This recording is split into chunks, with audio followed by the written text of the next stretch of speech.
Bangladesh bank তথা সম্মিলিত ইসলাম bank deposit refund scheme দিয়েছে, যেখানে বেশ কতগুলো নতুন মানদণ্ড বা নীতিমালা বা এখানে শর্তগুলো রাখা হয়েছে। যে নীতিমালার আন্ডারেই 5 ব্যাংকের গ্রাহকদেরকে ফিরিয়ে দেওয়া হবে তাদের যে আমানত বা টাকা সেগুলি। তো এক্ষেত্রে যেই আমানতকারীদের যে একটি দুঃসংবাদ বা দুঃখজনক ব্যাপার হচ্ছে, এখানে বেশ কিছু শর্তাবলী বা মানদণ্ড রয়েছে যে বিষয়গুলি কিন্তু গ্রাহকদের জন্য খুবই দুঃখজনক। তো আমরা এই পুরো বিষয় নিয়ে আমরা কথা বলছি। তো এখানে আমরা আস্তে আস্তে পুরো বিষয়টি জানবো, আসলে কারা আসলে টাকাগুলো পাচ্ছে না, কী কারণে পাচ্ছে না, এই পুরো বিষয়টি।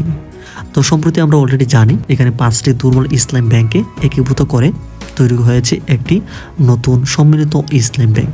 এই ব্যাংকগুলো গ্রাহকদের জন্য বাংলাদেশ ব্যাংক একটি বিশেষ ডিপোজিট রিফান্ড স্কিম এখানে তৈরি করেছে, কিন্তু সেই স্কিমে একটি খুব গুরুত্বপূর্ণ শর্ত কিন্তু রয়েছে। তো সেটি আমরা আস্তে আস্তে জানবো। তো প্রথমে আমরা জানবো আসলে লোন থাকলে আসলে কী হবে। যদি আপনার এখানে কোনো ধরনের লোন থাকে বা ঋণ থাকে, বা আপনার এখানে অনেকে কিন্তু ডিউ লোন থাকতে পারে, এছাড়া ওভার ড্রাফট লোন থাকতে পারে, বা ক্রেডিট কার্ড বকেয়াও কিন্তু থাকতে পারে। এক্ষেত্রে আপনার আসলে কি হবে, এই ব্যাংকগুলি থেকে যে কোনো ধরনের ইস্যুর কারণে আপনি আসলে টাকা পাবেন কিনা, তো সেই বিষয়টা আমরা আস্তে আস্তে জানবো।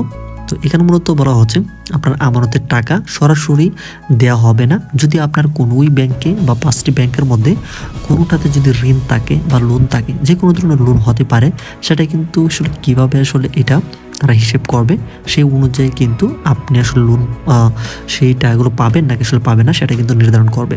তো প্রথমে কিন্তু আপনার লোন কিংবা পেনাল্টি এসব কিন্তু আপনার আমানতের টাকার সাথে সমন্বয় করা হবে।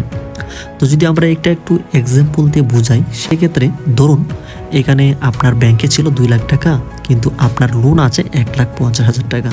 এই ক্ষেত্রে এখানে প্রথম লোন কেটে কিন্তু আপনার হাতে এখানে থাকবে 50,000 টাকা।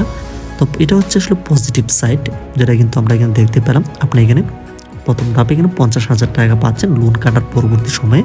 তো এখানে মূলত ভালো যে খবরটা হচ্ছে, আপনি যদি লোন পরিশোধের পর 2 লাখ টাকার কম বা সম পরিমাণে আমানত অধিকারী হন, তাহলে অবশিষ্ট টাকা ধাপে ধাপে কিন্তু বা নতুন স্কিম অনুযায়ী সেগুলো আসলে ফেরত পাবেন।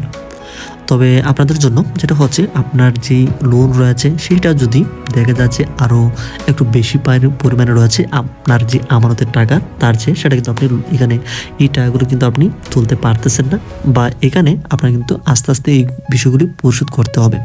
এছাড়া যদি আপনার দেখা যাচ্ছে আপনার এখানে ঋণ রয়েছে 2 লাখ টাকা, কিন্তু 1.5 লাখ টাকার মতো আপনার এখানে আমানত রয়েছে, সেই ক্ষেত্রে কিন্তু যে বাকি 50,000 টাকা সেটা কিন্তু পরবর্তী ধাপে কিন্তু আপনাদেরকে একটা স্কিম গঠন মাধ্যমে পরবর্তী কিন্তু আপনাদেরকে আস্তে আস্তে এই বিষয়গুলো কিন্তু দেওয়া হবে। তো এখানে সবচেয়ে ভয়ঙ্কর বিষয় হচ্ছে, অনেক গ্রাহক এগুলো কিন্তু ঠিকঠাক মতো কিন্তু অনেকেই জানে না। তারা শুধু শুনছেন যে আসলে সরকার বা এই ব্যাংকগুলি এক হয়ে গিয়েছে, তো সেই ব্যাংকগুলো সেটা টাকা দেবে, কিন্তু এই শর্তগুলো কেউ কিন্তু আপনাদেরকে ক্লিয়ারগুলি করছে না। তো আপনি বা আপনার পরিবার যদি এই 5 ব্যাংকের কোনো একটি ব্যাংকে যদি আপনার অ্যাকাউন্ট থাকে বা আপনি যদি গ্রাহক হন, তাহলে এই ভিডিওটি অবশ্যই শেয়ার করে দিবেন, যাতে কেউ অন্ধকারে না থাকে। অর্থাৎ আপনার একটি শেয়ার যদি অন্য কোনো গ্রাহকের উপকারে আসে, সেজন্য অবশ্যই ভিডিওটিকে শেয়ার করবেন। আর অবশ্যই কমেন্টে লিখবেন আপনার বা আপনার পরিবারের কারো অ্যাকাউন্ট রয়েছে কিনা এই 5টি ব্যাংকের মধ্যে, এছাড়া আপনার কোনো প্রকার লোন রয়েছে কিনা, এই বিষয়ে অবশ্যই আমাদেরকে জানাতে পারেন কমেন্ট সেকশানে। তো ভিডিওটি যদি আপনাদের উপকারী মনে হয় অবশ্যই ভিডিওতে লাইক দিবেন, আর অবশ্যই চ্যানেলে নতুন হয়ে থাকলে চ্যানেলটিকে সাবস্ক্রাইব করে রাখুন।